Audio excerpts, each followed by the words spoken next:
गौराङ्गर्धाङ्गगङ्गातरङ्गे Yogi Mahayog कालोपराजे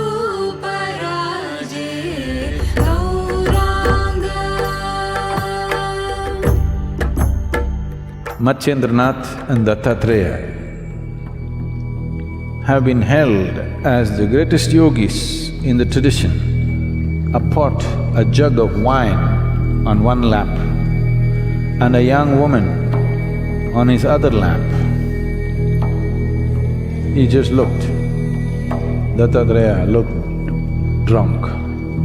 This is a demo for Parashurama because he's a man of immense capabilities.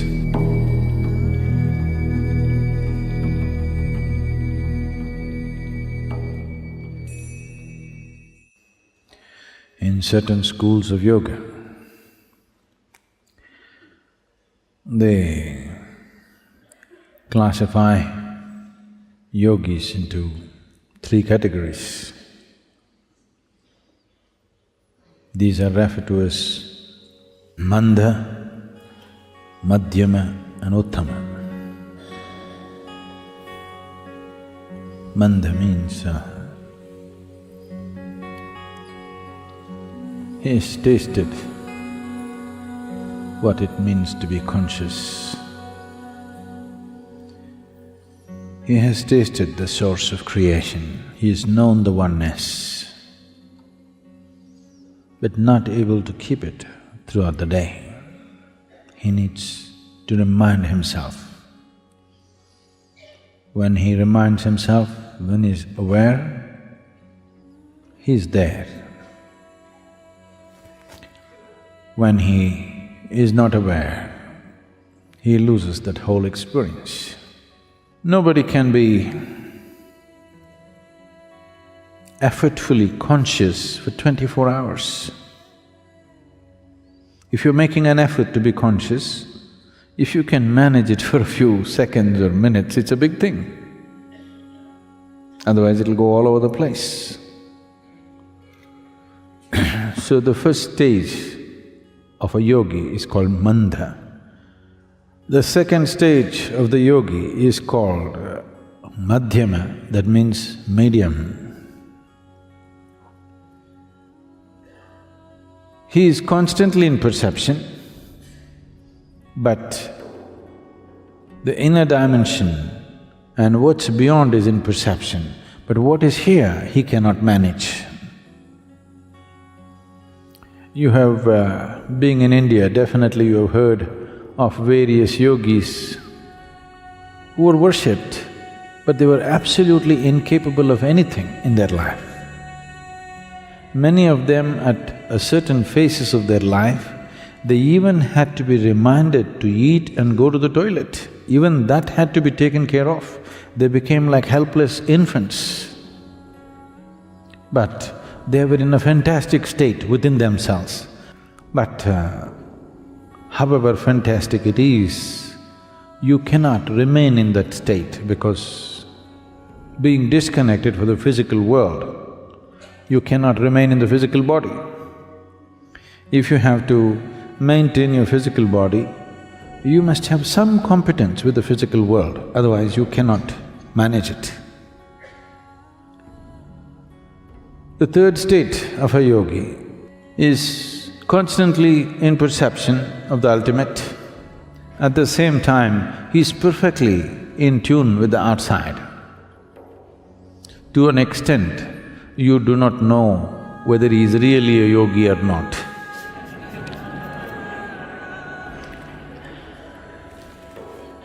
Dattatreya, you heard of Dattatreya? Dattatreya? Oh, that's some good news. Because Matsyendranath and Dattatreya have been held as the greatest yogis in the tradition among all a galaxy of realized beings. These two have been held as the greatest among them. Matsyendranath because of the way he existed. People consider him as the reincarnation of Shiva. With Dattatreya, people around him said he is the reincarnation of Shiva, Vishnu and Brahma at once. This is people's way of expressing it. When they saw something about that person, though he's in the human form, nothing human at all. This doesn't mean he's inhuman. Yes, definitely not human. So when they saw such qualities, they could only compare him to Shiva, Vishnu, Brahma like this. They said he is the reincarnation of all the three. So sometimes you will see Dattatreya's images with 3 heads because he is the reincarnation of all the three. Dattatreya lived a very enigmatic life. Even today, the clan which grew out of him, they follow certain things, a powerful clan. You might have… definitely you heard of Kanfats. These are the worshippers of Dattatreya. Even today they walk around with black dogs. Dattatreya always had black dogs around him, spotlessly black. I will not go into this dog business. There's a whole lot of things about it. He used dog in a certain way. You know, if you have a dog at home, he's little more perceptive than you. Yes or no? In smell, in hearing, in vision, he seems to be little better than you. So Dattatreya took the dog to a different level and he chose those dogs which were completely jet black. Even today, the Kanfats have these dogs with them. They won't let their dogs walk, they will carry them on their shoulders and walk, big dogs. Because it was Dattatreya's pet, so they treat him very special. After 200 generations, still what he set up still runs. Still it's one of the largest clans of spiritual seekers. When Parashurama, the axe hacker, anything that he saw, he hacked up with his axe, including his mother. A man of very volatile emotions. In many ways, without participating in it, Parashuram decided the fate of Kurukshetra war. He fixed Karna in the very beginning.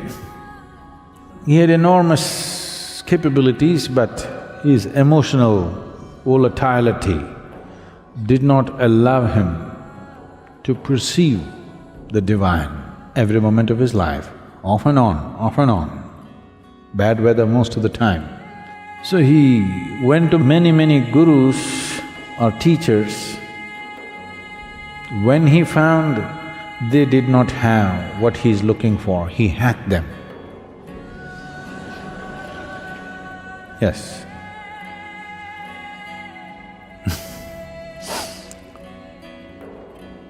And then he came towards Dattatreya.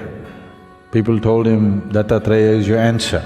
He came, still with his axe. When he was coming towards Dattatreya's place, many other spiritual seekers had gathered. They looked into his ashram and were running away. This is not a spiritual place.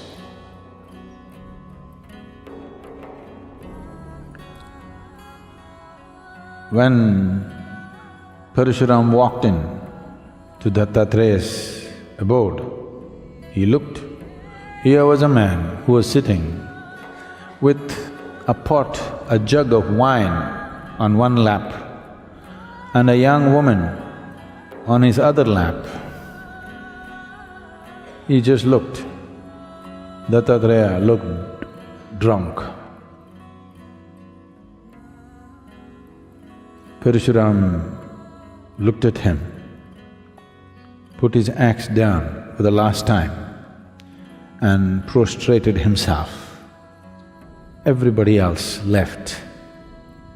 The moment he prostrated, the jug of wine and the woman disappeared, and Dattatreya was just sitting there with his dog at his feet.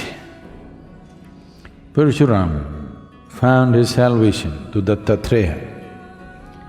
This is a demo for Parashurama because he's a man of immense capabilities, but this capability is finding expression in anger, finding expression in a state of emotional volatility that it always finds negative expression, tremendous power, finding negative expression. So Dattatreya employed a certain ploy, and when Parashurama could see beyond the wine and the woman and his drunkenness and still know that Dattatreya was constantly in touch with the divine, that moment became his opening. If he was that perceptive right through his life, a lot of people would have been spared the axe.